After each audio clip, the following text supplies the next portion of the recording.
The twins pushed the crowd back, once by the simple expedient of seizing a man by the elbows and pitching him 4 feet into the air to land mostly on his head, and then drew their swords and stood like slender black and silver statues with the points resting on an invisible line across the room, and Odard and Matilda beside them.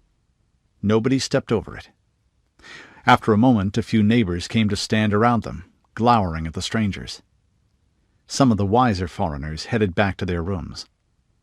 That gave them space and time to go view the bodies of the assassins, laid out on tarpaulins. Juniper had never become entirely inured to the sight of violent death, but she could make herself ignore the wounds and the tumbled, diminished look of a corpse when she must. "This is a strange thing. And you're right, my darling one. These weren't bandits. They're too well fed, and they've the look of trained men." "They were," he said grimly. "Well trained at that." "Nor was this any random killing, despite the wealth yonder stranger has in his baggage. Some ruler is behind this, and not one we're familiar with." "The association?" he said reluctantly. Matilda was standing out of earshot, her face still white as a sheet beneath her tan. She handled the fight well from what Rudi says, Juniper thought, but she's not as hard-bitten yet as she'd like to pretend, the which is all to the good. Lord and Lady preserve us from rulers who kill without regret or look on it without being shaken, of which her mother is a horrible example.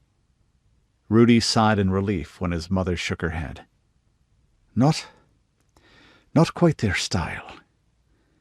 And those men," she nodded towards the bodies, "are strangers to this land."